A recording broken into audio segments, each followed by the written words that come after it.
Hari ini kita nak cerita tentang keluaran lori Isuzu terbaru, Isuzu ELF Euro 4.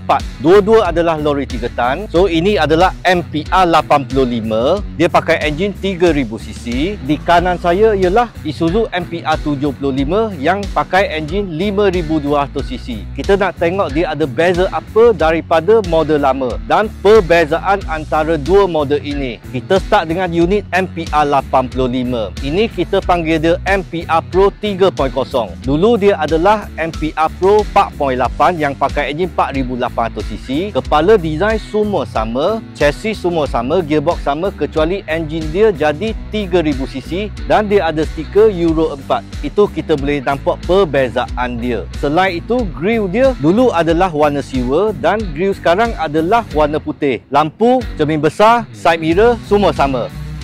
MPR 75 pun sama, design dia memang tak berubah langsung. Design kepala sebiji macam yang dulu dan dia ada stiker Euro 4 juga dan grill color putih. Kalau nampak daripada depan-depan memang you tak boleh beza yang mana 3.0 mana yang 5.2, kecuali kita boleh tengok stiker di pintu dia. Yang ini dia tanpa stiker MPR Pro 3.0. Ini dia tanpa stiker MPR 155. Ini yang 5.2cc. Lampu besar untuk model baru dia pakai lampu LED, lepas tu ada daylight. Untuk 5.2 pun sama, pakai lampu LED, siap ada daylight. Tetapi kita terlalu cerah, memang tak nampak. Ini adalah function yang terbaru. Interior dalam untuk model baru dan model lama memang sama. Dashboard dia, tempat letak barang dekat atas driver. Yang dia ada tambah sekarang, dia ada satu USB port di sini. Untuk model baru, dia memang alarm memang wajib. Lepas tu dia ada satu kunci immobilizer. MPR 85 atau MPR 75 memang ada. Ini function safety dia. Kalau tak ada kunci immobilizer memang tak boleh start. Kunci macam ni nak duplicate pun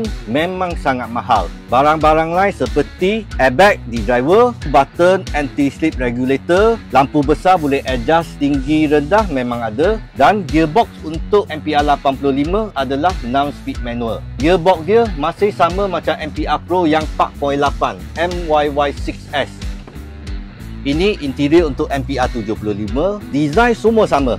Dashboard, steering, ada airbag, 3 seater. Seat dia memang seat kulit, tempat letak barang atas driver.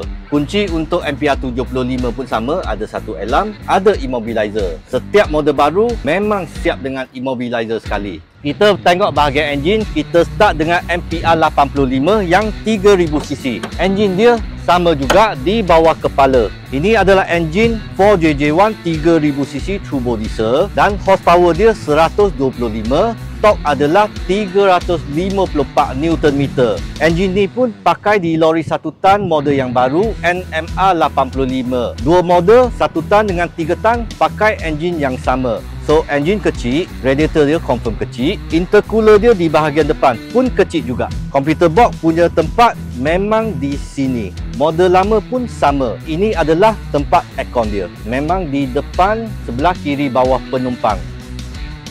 Enjin ni dia pakai 2 diesel filter dan 1 oil filter. Satu diesel filter di luar siap dengan hand pump. Satu lagi diesel filter di tepi kiri enjin di bahagian belakang. Oil filter dia di bawah enjin sebelah kanan. Ini ialah dia punya fuse box. Pandangan sebelah kanan untuk enjin 4JJ1 ini adalah turbo dia. Intercooler hose dia pun memang kecil sebab enjin dia kecil. Dia ada EGR cooler, ini yang 4 segi. Dia ada melalui air, dia untuk menyejukkan asap EGR, untuk mengurangkan pembebasan asap hitam. Ini injector 4JJ1. Injector dia kita boleh tengok memang ada elektronik semua.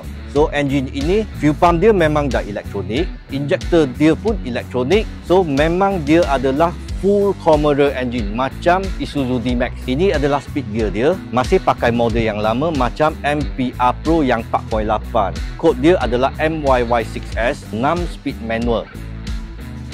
Air cleaner masih tempat sama belakang driver. Tangki diesel pun masih sama di belakang tempat driver. Kita boleh perasan dia ada satu alatan tambahan. Ini panggil fuel cooling system. Dia akan menyejukkan diesel sebelum di return ke tangki diesel. fungsi dia kalau diesel yang sejuk balik kepada tangki dan dia pump masuk kepada fuel pump, pembakaran dia akan lagi lengkap, akan lagi jimat minyak, asap hitam pun akan jadi kurang. Model lama memang tak ada fungsi ini. Tulang chassis untuk Isuzu daripada lama hingga baru pun masih sama. Pembukaan tulang chassis kiri kanan adalah 33 inci. Ketinggian chassis dia adalah 8 inci di bahagian tengah dan dia akan kecil sehingga ke belakang. Ini menjadi 7 inci sahaja ketinggian dia punya chassis.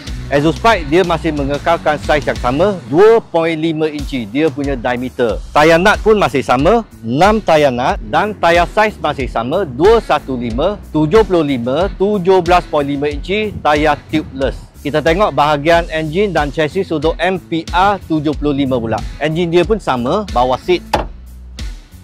MPR 75 dulu adalah 150 horsepower. Dia sekarang model baru dah upgrade pergi 155 horsepower. So dia panggil MPR 155. Kalau model lama MPR 150. So nama dia pun dah beza. Enjin dia masih enjin sama 4HK1 5200cc. Horsepower dia 155. Torque dia 419 Nm.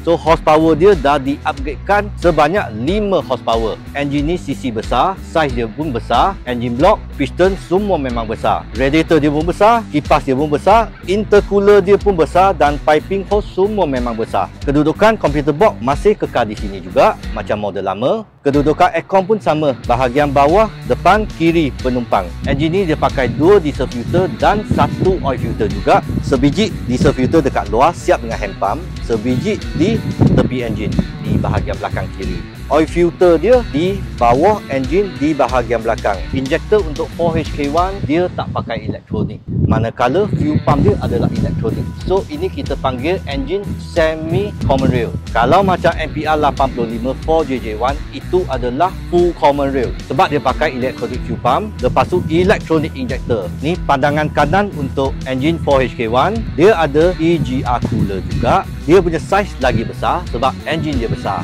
Macam kita cakap, dia untuk menolong mengurangkan pembebasan asap hitam. Ini dia punya turbo intercooler punya piping. Turbo dia dekat sini, aircon compressor. Dia punya ABS sensor untuk model baru dan model lama masih sama lagi di bawah driver seat. Yang itu ialah dia punya ABS dan brake sensor. Dia akan control ASR, anti-slip regulator, ABS, lepas tu electronic brake distribution. Kedudukan air cleaner pun sama, spare tank pun sama, tangki diesel pun sama juga. Speed gear dia pun sama dengan yang MPR 85 MYY6S. Model dulu yang 4.8, 5.2 pun pakai speed gear yang sama. Sama juga untuk model 5.2, dia ada fuel cooling system untuk menyejukkan dia punya diesel sebelum return kepada tangki diesel. Perbezaan satu lagi ialah lubang exhaust untuk model baru, diameter dia 3 inci. Kalau model 5.2 yang lama atau 4.8 yang lama, dia hanya 2 inci setengah saja diameter dia. Tapi model baru 5.2, 3 inci dah dia punya diameter. So kira dia lagi powerful untuk pembebasan dia punya asap. Tulang chassis untuk model MPR 155 ni pun sama. Pembuka air kiri kanan adalah 33 inci, tinggi 8 inci di tengah, kecil sehingga belakang 7 inci. Ini memang tak ada beza apa-apa dengan model lama atau model MPR 85. Tayar nut masih sama, 6 nut dan center hub belakang 8 nut. Tayar saiz pun saiz sama, 215, 75, 17.5 inci tubeless. So ini ialah perbezaan dan ciri-ciri baru untuk lori Isuzu yang keluaran terbaru oleh Isuzu Malaysia. MPR Pro, MPR 85 ni kalau gearbox manual hanya ada keluaran untuk chassis panjang 17 kaki sahaja. Kalau chassis panjang 14 kaki hanya ada gearbox automatik. Manakala untuk MPR 155, MPR 75 ni kalau yang gearbox manual dia ada keluaran untuk chassis panjang 14 kaki dan juga 17 kaki. Sekian, terima kasih.